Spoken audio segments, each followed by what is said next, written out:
Evening dear friends, welcome again to the English study channel. जिन लोगों ने अब तक हमारे चैनल को सब्सक्राइब नहीं किया है, बेल आइकन को प्रेस नहीं किया है, लाइक नहीं किया है, वो सब करें और अपने मित्रों को, फ्रेंड्स को शेयर भी करें। आज कक्षा 11 की ये सेकंड पोएम है द स्कॉलर, जिसके लेखक है रॉबर्ट साउदे। रॉबर्ट साउदे एक बहुत बड़ा नाम है पोएट्री के क्षेत्र में। इंग्लिश रोमांटिक कवियों में से एक हैं जिन्होंने कुछ लंबी पोएम्स भी लिखी हैं, किंतु ये एक शॉर्ट पोएम है जिसने इनको बहुत ख्याति दी है। आइए पोएम की बैकग्राउंड पर चलते हैं। रॉबर्ट साउदे पुस्तकों के बहुत शौकीन थे। उन्होंने अपने घर पर एक लाइब्रेरी बना रखी थी और ये पोएम भी उन्होंने लाइब्रेरी में बैठ करके ही लिखी है। चलते हैं टेक्स्ट की ओर। My days among the dead are past, around me I B hold.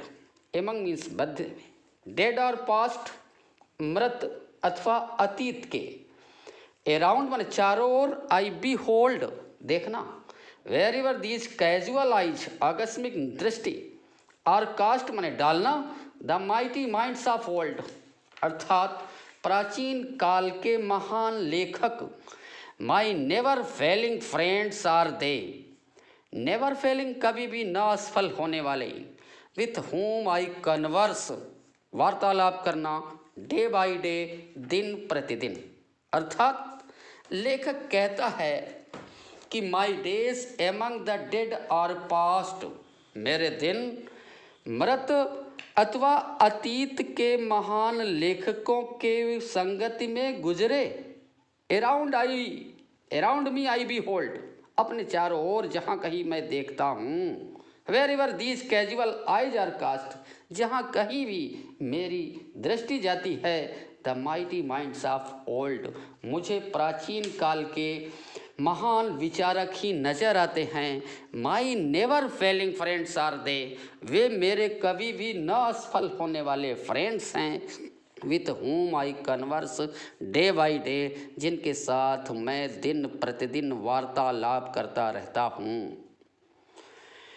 Second stanza देखें। With them I take delight in weal, इनके साथ मैं सुख में आनंद लेता हूँ। अर्थात प्राचीन महान विचारकों की लिखी हुई पुस्तकों में जब मैं आनंद होकर के पढ़ता हूँ, प्रसन्न होकर पढ़ता हूँ, तो मुझे खुशी प्राप्त होती है। एंड सीक रिलीफ इन ओ, और जब मैं कष्ट में होता हूँ, अध्ययन करता हूँ, तो मुझे उनसे राहत प्रदान होती है, वे हमें ढांढस बताती हैं। And while I understand and feel, और जब मैं अंडरस्टैंड समझना, फील महसूस करना, how much to them I owe means ऋणी होना, कृतज्ञ होना। My cheeks have been bedewed, my cheeks have often माने अक्षर, बीन बेडोड माने गीले होना, विथ टीयर्स माने आंसू, थॉटफुल ग्रेटिट्यूड कृतज्ञता। With them I take delight in weal, लेखक कहता है कि उन महान विचारकों की लिखी हुई पुस्तकों में जब मैं खुश होता हूँ तो आनंद प्राप्त करता, एंड सीक रिलीफ इन ओ, और जब मैं कष्ट में होता हूँ, उनका अध्ययन करता हूँ, तो मुझे सांत्वना प्राप्त होती है। And while I understand and feel, और जब मैं ये समझता हूँ और महसूस करता हूँ, how much to them I owe, कि मैं उनका कितना ऋणी हूँ। अपने अतीत के लेखकों का मैं बहुत ऋणी हूँ। My cheeks have often been bedewed with tears of thoughtful gratitude, उनके कृतज्ञतापूर्ण विचारों के कारण मेरे गाल अक्सर आंसुओं से गीले हो जाया करते हैं। Next, my thoughts are with the dead, लेखक एक विद्वान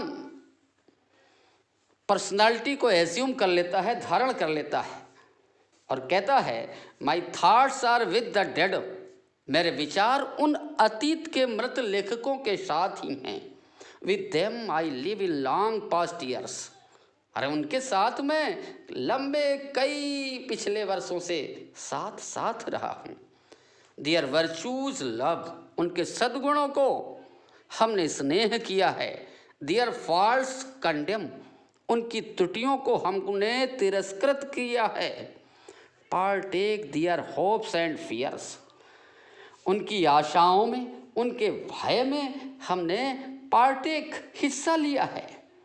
एंड फ्रॉम दियर लेसन्स, और उनकी सीखों से सीक एंड फाइंड इंस्ट्रक्शंस, उनकी सीखों से हमने शिक्षा प्राप्त की है। विथ एन हम्बल माइंड, बहुत ही विनम्र भाव से उनकी शिक्षाओं से हमने सबक सीखा है। और अंतिम स्टेज देखिए, my hopes are with the dead. लेखक अपनी आशा को व्यक्त करता है और कहता है कि my hopes are with the dead, मेरी आशाएं उन मृत लेखकों के साथ हैं। एनन, शीघ्र ही, my place with them will be, मेरा स्थान भी उनके साथ होगा। And I with them shall travel on through all futurity, और भविष्य में मैं उनके साथ साथ यात्रा करूंगा। अर्थात मैं जब अपनी मृत्यु को प्राप्त करूंगा तो मैं उनके साथ साथ ही यात्रा पर रहूंगा। Yet leaving hair a name, फिर भी यहाँ एक नाम छोड़ जाऊंगा। आई ट्रस्ट, और मुझे विश्वास है, that will not Paris in the dust. Paris माने नष्ट होना, डस्ट माने धूल। अर्थात मैं जो यहाँ नाम छोड़ करके जाऊँगा वो कभी धूल धूसरित नहीं होगा।